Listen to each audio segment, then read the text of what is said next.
Alice's Adventures in Wonderland by Lewis Carroll. Chapter 2. The Pool of Tears. "Curiouser and curiouser," cried Alice. She was so much surprised that for a moment she quite forgot how to speak good English. "Now I'm opening out like the largest telescope that ever was. Goodbye, feet." For when she looked down at her feet, they seemed to be almost out of sight. They were getting so far off. "Oh, my poor little feet. I wonder who will put on your shoes and stockings for you now, dears. I'm sure I shan't be able. I shall be a great deal too far off to trouble myself about you. You must manage the best way you can. But I must be kind to them," thought Alice, "or perhaps they won't walk the way I want to go. Let me see. I'll give them a new pair of boots every Christmas." And she went on planning to herself how she would manage it. "They must go by the carrier," she thought, "and how funny it'll seem sending presents to one's own feet, and how odd the directions will look. Alice's right foot, Esquire, hearthrug, near the fender, with Alice's love."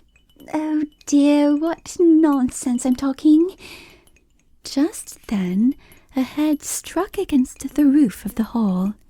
In fact, she was now rather more than 9 feet high, and she at once took up the little golden key and hurried off to the garden door. Poor Alice!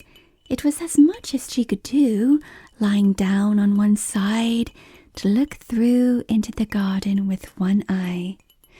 But to get through was more hopeless than ever.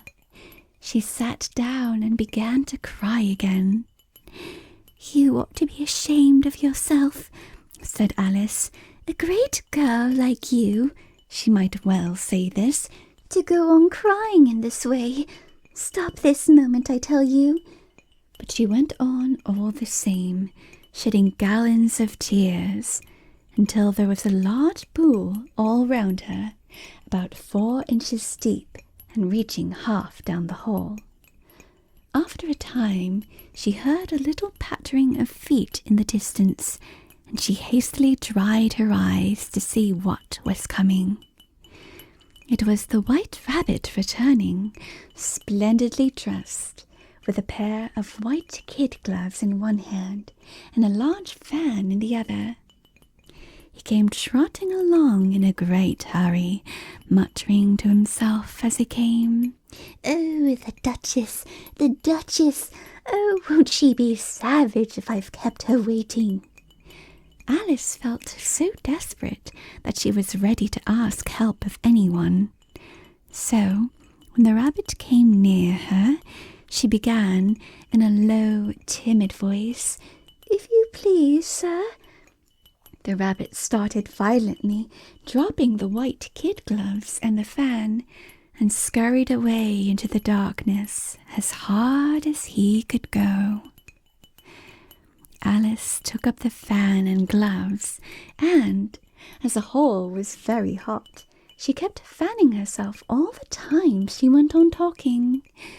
"Dear, dear, how queer everything is today. And yesterday things went on just as usual. I wonder if I've been changed during the night. Let me think. Was I the same when I got up this morning? I almost think I can remember a little different. But if I'm not the same, the next question is, who in the world am I? That's the great puzzle." And she began thinking over all the children she knew that were of the same age as herself, to see if she could have been changed for any of them. "I'm sure I'm not Ada," she said, "for her hair goes in such long ringlets, and mine doesn't go in ringlets at all. And I'm sure I can't be Mabel, for I know all sorts of things, and she knows such a very little.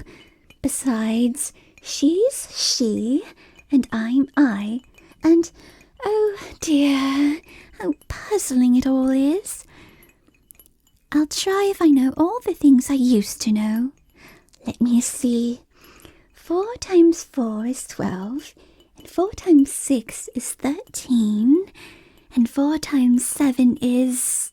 oh dear, I shall never get to 20 at that rate. However, the multiplication table doesn't signify. Well, let's try geography. London is the capital of Paris, and Paris is the capital of Rome, and Rome... no, that's all wrong, I'm certain. It must have been changed for Mabel. I'll try and say, how doth the little... and she crossed her hands on her lap as if she were saying lessons, and began to repeat it. But her voice sounded hoarse and strange, and the words did not come the same as they used to do. How doth the little crocodile improve his shining tail, and pour the waters of the Nile on every golden scale? How cheerfully he seems to grin, how neatly spreads his claws, and welcomes little fishes in with gently smiling jaws. I'm sure those are not the right words, said poor Alice, and her eyes filled with tears again as she went on. I must be Mabel after all, and I shall have to go and live in that poky little house, and have next to no toys to play with, and oh, ever so many lessons to learn. No, I've made up my mind about it. If I'm Mabel, I'll stay down here. It'll be no use putting the heads down and saying, "Come up again, dear." I shall only look up and say, "Who am I then? Tell me that first, and if I like being that person, I'll come up. If not, I'll stay down here till I'm somebody else." But oh dear, cried Alice with a sudden burst of tears, I do wish they would put their heads on. I am so very tired of being all alone here. As she said this, she looked down at her hands and was surprised to see that she had put on one of the rabbit's little white kid gloves while she was talking. How can I have done that? She thought. I must be growing small again. She got up and went to the table to measure herself by it, and found that, as nearly as she could guess, she was now about 2 feet high, and was going on shrinking rapidly. She soon found out that the cause of this was a fan she was holding, and she dropped it hastily, just in time to avoid shrinking away altogether. That was a narrow escape, said Alice, a good deal frightened at the sudden change, but very glad to find herself still in existence. And now for the garden. And she ran with all speed back to the little door. But, alas, the little door was shut again, and the little golden key was lying on the glass table as before. And things are worse than ever, thought the poor child, for I never was so small as this before, never, and I declare it's too bad that it is. As she said these words, her foot slipped, and in another moment, splash, she was up to her chin in salt water. Her first idea was that she had somehow fallen into the sea, and in that case, I can go back by railway, she said to herself.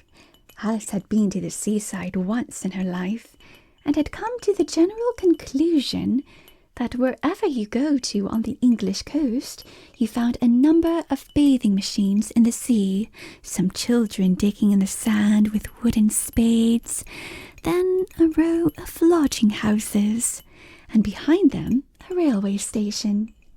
However, she soon made out that she was in the pool of tears which she had wept when she was 9 feet high. "I wish I hadn't cried so much," said Alice as she swam about, trying to find her way out. "I shall be punished for it now, I suppose, by being drowned in my own tears. That will be a queer thing, to be sure. However, everything is queer today."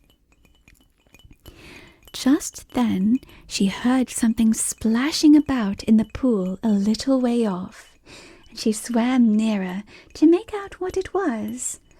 At first she thought it must be a walrus or hippopotamus, but then she remembered how small she was now, and she soon made out that it was only a mouse that had slipped in like herself.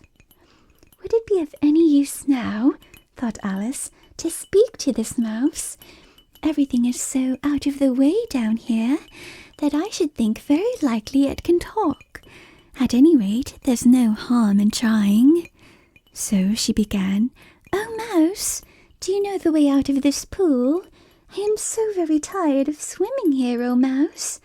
Alice thought this must be the right way of speaking to a mouse. She had never done such a thing before, but she remembered having seen in her brother's Latin grammar, "A mouse of a mouse, to a mouse, oh mouse." The mouse looked at her rather inquisitively and seemed to her to wink with one of its little eyes, but it said nothing. "Perhaps it doesn't understand English," thought Alice. "I dare say it's a French mouse come over with William the Conqueror." For, with all her knowledge of history, Alice had no very clear notion of how long ago anything had happened. So she began again, "Où est ma chatte?" which was the first sentence in her French lesson book. The mouse gave a sudden leap out of the water and seemed to quiver all over with fright. "Oh, I beg your pardon," cried Alice hastily, afraid that she had hurt the poor animal's feelings. "I quite forgot you didn't like cats." "Not like cats?" cried the mouse in a shrill, passionate voice. "Would you like cats if you were me?" "Well, perhaps not," said Alice in a soothing tone. "Don't be angry about it. And yet I wish I could show you our cat Dinah. I think you'd take a fancy to cats if you could only see her. She is such a dear, quiet thing," Alice went on, half to herself, as she swam lazily about in the pool.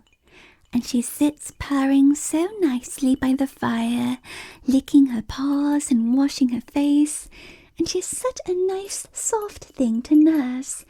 And she's such a capital one for catching mice." "Oh, I beg your pardon," cried Alice again, for this time the mouse was bristling all over, and she felt certain it must be really offended. "We won't talk about her any more if you'd rather not." "We indeed," cried the mouse, who was trembling down to the end of his tail. "As if I would talk on such a subject. Our family always hated cats. Nasty, low, vulgar things. Don't let me hear the name again." "I won't indeed," said Alice, in a great hurry to change the subject of conversation. Are you fond of dogs?"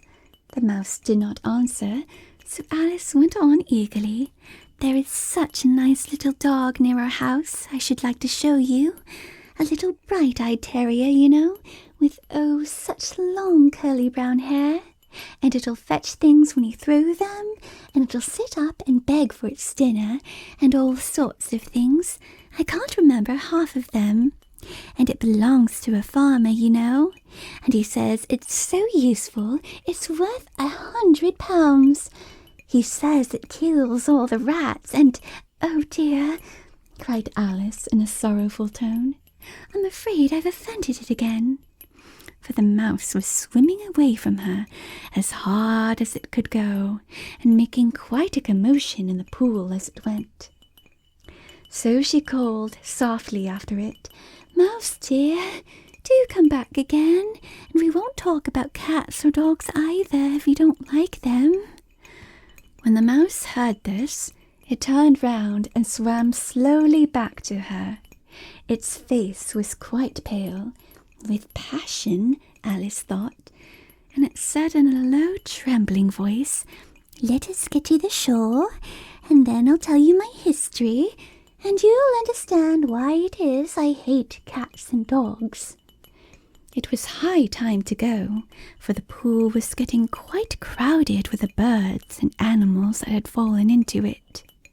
There were a duck and a dodo, a lory and an eaglet, and several other curious creatures. Alice led the way, and the whole party swam to the shore.